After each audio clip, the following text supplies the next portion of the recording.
সবাই ভালো আছি তো না? তাহলে একবার সবাই বলে আলহামদুলিল্লাহ। দুরূদ পড়ি সাল্লাল্লাহু আলাইহি ওয়াসাল্লাম। সবাই ভালো দেখি এত ফোন পর্যন্ত যেটা আমরা প্রতিযোগিতা হলো সবাই সবাই আমরা বসলাম ভালো আছি দিয়েই বসতে পারছি, হয় না নয় কথাটা? সুন্দর সুন্দর ক্লাব প্রতিযোগিতা হলো, গজল প্রতিযোগিতা হলো, সবাই কেউ মাদ্রাসায় পড়ছেন, কেউ হয়তো মন্তব্য করছেন। সর্বশেষ যিনি ক্লাব প্রতিযোগিতায় শরীক হলেন রাকিব হাসান, ইনি হয়তো মাদ্রাসার ছাত্র না, ইনি একটা প্রাইমারি স্কুলের ছাত্র, লাইফ শাইন একাডেমি মেধাবী ছাত্র। হয়তো লাইফ শাইন একাডেমির হেডমাস্টার হিসেবে আমি ওনাকে শরীক করাইছি।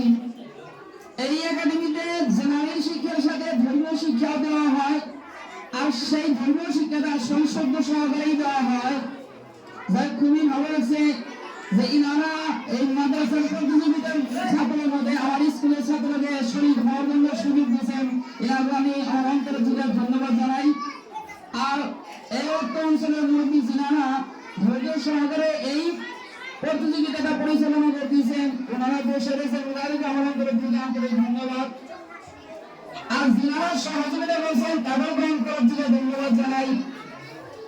আসলে ইসলামিক আমরা মুসলমান, আমাদের ধর্ম ইসলাম, আমাদের সেই সন্তানকে সর্বপ্রথম প্রাইমারি শিক্ষা নেই, ইসলামিক শিক্ষার সাথে শিক্ষাটা দেওয়া হবে। জেনারেল শিক্ষার সাথে আরবিক শিক্ষা ঢোকা লাগে, আরবিক শিক্ষার সাথে জেনারেল দুটাই দেওয়া হবে। বড় হওয়ার পরে আমাদের সেই সন্তানকে শিক্ষা দেবো, শিক্ষা দেওয়া কঠিন হয়ে পড়ে।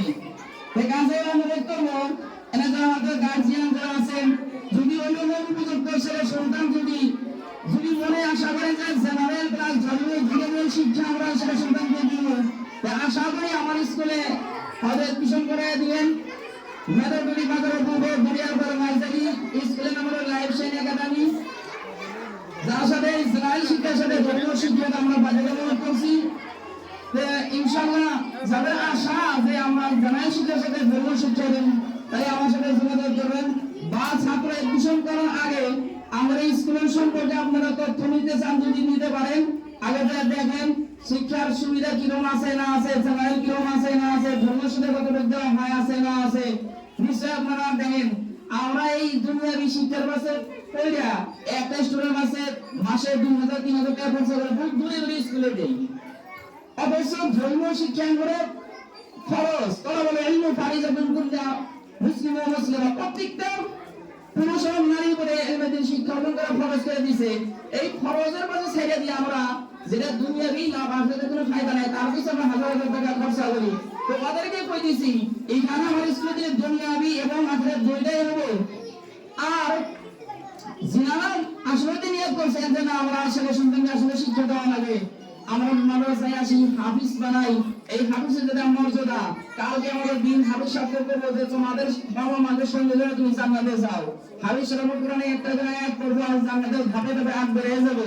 তো এই সুযোগ যাতে আমরা ছাড়া না করি, আমাদের ছেলে সন্তানদের প্রতি আমরা ধর্মীয় শিক্ষা শিক্ষিত করি এবং আলহামদুলিল্লাহ।